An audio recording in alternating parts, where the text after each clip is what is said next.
Pacotão de reforços chegando na Cruzul para tentar tirar o Papão dessa incômoda, né? Muito mais incômoda situação. A gente vai apresentar um a um aqui rapidamente para vocês, saber de onde veio, como joga, por onde joga, a idade, se vale ou não vale a pena. E no final a gente dá a nossa opinião e eu quero saber a opinião de vocês. Só que antes, por favor, já dá o like aqui no canal. Esse é o canal... Desculpa, dá o like no vídeo, né? Esse é o canal central do Papão. A gente tem vídeo aqui diariamente, né? Inclusive pré-jogo e pós-jogo. Então já dá o like logo para prestigiar o canal e com isso você contribui, né? Dá um incentivo para que a gente possa fazer vídeos como esse, né? Destrinchando para vocês. A gente faz uma ampla pesquisa nos sites de estatística e aqui mastiga para vocês. Então o mínimo, dá aquele like lá que ajuda o canal, certo? Vamos lá, a gente já apresentou alguns reforços aqui, Ronaldo Henrique, o próprio Peterson que a gente vai falar aqui, mas a gente vai falar desse mini pacote agora, a diretoria aí que, pelas nossas contas, faltam mais uns 3 ou 4 chegar, tá? Então, bora rapidamente lá falar desses 3 reforços aqui, tá? O primeiro, que até o momento é o grande reforço, eu diria até que depois do Rossi, é o grande reforço que o Paysandu recebeu, é o veterano Thiago Heleno, 36 anos, né? Só lembrando que ele estava encostado no Atlético Paranaense, mas estava treinando, tem aí largas temporadas, se eu não me engano tem 9 temporadas ou 6 temporadas, ele bem bastante antigo lá no Atlético Paranaense, né? Foi o grande xerifão, tem títulos de Sul-Americana, né? É um jogador de Série A, padrão de Série A, tem 36 anos, em 25 estava encostado por uma briga com a diretoria do Furacão, ele tem em 24, olha só, na Série A, quando o Furacão estava 26 jogos, sendo 26 como titular, uma média de 88 minutos por jogo, ou seja, é um jogador que joga bastante o tempo, não se lesiona, então é um super reforço. Ah, mas tem 36 anos. Pô, gente, espera aí, né? A gente está falando de Série B e mal ou bem a gente tem camisa, o Paysandu é grande, mas é um clube do norte e está na lanterna do campeonato. Então, considerando todos esses fatores e considerando que o próprio presidente já deu aquele chororô, que não tem dinheiro e bababá, eu acho que nesse contexto é um super reforço, né? O cara veio, tu acha que um cara desse não tinha mercado num Goiás da vida, num Cuiabá da vida que tem o dinheiro do agro, né? Enfim, ou até em clubes intermediários de Série A, num esporte da vida, esse cara tinha mercado sim. Então, quando é pra gente elogiar, a gente vai elogiar. Eu acho que foi uma boa atacada da diretoria no Thiago Heleno, né? Olha só o mapa de calor, cara, para ver o quanto esse zagueiro é intenso. Ele é zagueiro. Olha a intensidade dele aqui no mapa de calor, né? Então, a gente vê que é um cara aqui, ó. Deixa eu pegar aqui a canetinha aqui, ó. A gente vê que é um cara ultra intenso, né? É um cara ultra intenso. Olha o mapa de calor do cara, olha só. É meio que um zagueiro ao mesmo tempo volante, né? O cara circula muito aqui do meio para trás. Então, para mim, sim, é uma boa contratação do Paysandu. Se a gente for botar aquela prateleira, né? Prateleira, a gente for pegar a prateleira de primeira para a Série B. Essa aqui é uma prateleira de primeira. Agora sim, a gente vai para as apostas, né? A gente já falou aqui fez um vídeo longo sobre o Peterson, né? Peterson, que é da base do Flamengo.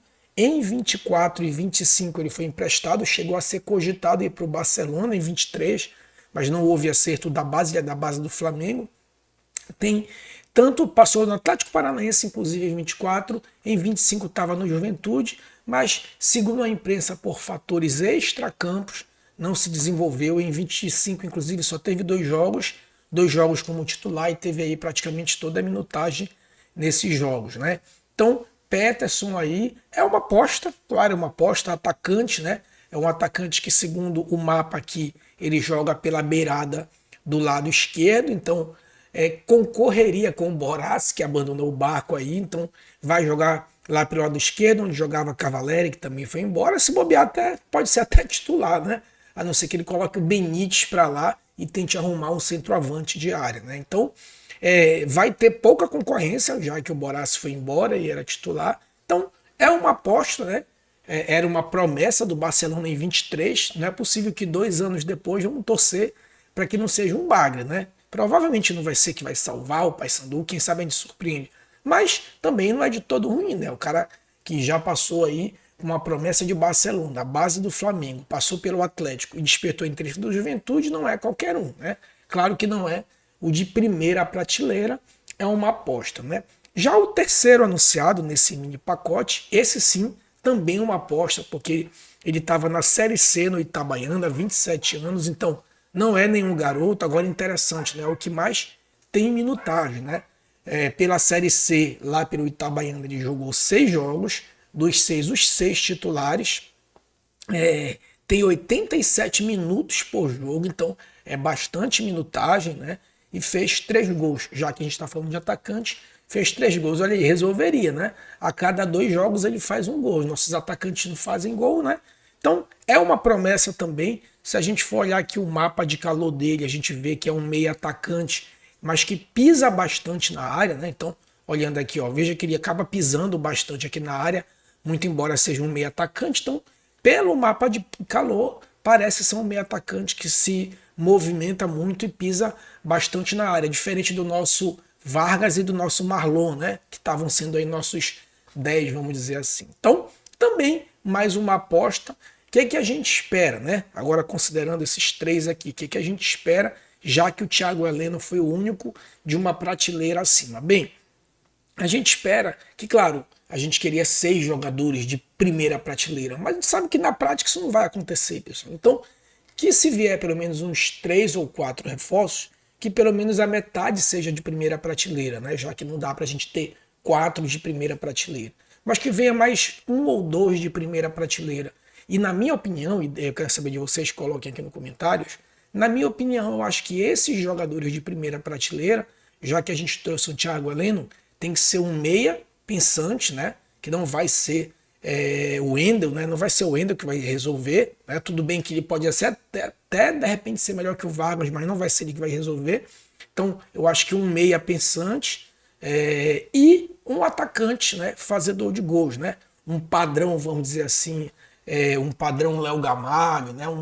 Um padrão Anselmo Ramon, né? Então eu acho que é por aí, é isso que é a nossa primeira prateleira, né? Não dá para pegar, obviamente, um cara de Série A para um time que está na lanterna e sendo do norte ainda, né? Aí que dificulta, a gente sabe que o passe dificulta mais, né? Então, mas a gente precisa de mais um zagueiro, de mais um volante, de laterais. Sim, mas galera, é o seguinte, volante não ganha campeonato a essa altura que a gente está, né? Lateral é legal, mas não tira a gente de onde a gente está. Então o que a gente precisa é de um meia pensante e de um cara fazedor de gols. Isso sim vai fazer com que a gente possa sair dessa situação. E um xerifão, né? E um xerifão no sentido de um jogador técnico, que tem uma pegada, que tem uma liderança, que eu acho que a gente já conseguiu com o Thiago Heleno, e eu acho que essa que deve ter sido a intenção da diretoria, né? Mas aí eu queria saber a tua opinião, né? Quais os reforços você acha que deveria, né? Qual posição, qual jogador? Coloca aqui no comentário. Beleza? Nesse jogo agora de sexta-feira a gente vai ter uma live prévia, não, pré-jogo, então fica ligado aí nas redes, segue a gente lá no Instagram, a gente tá com o Instagram também, @central.papão sem o acento, central.papão sem o acento, segue a gente lá, beleza? Forte abraço, saudações bicolores.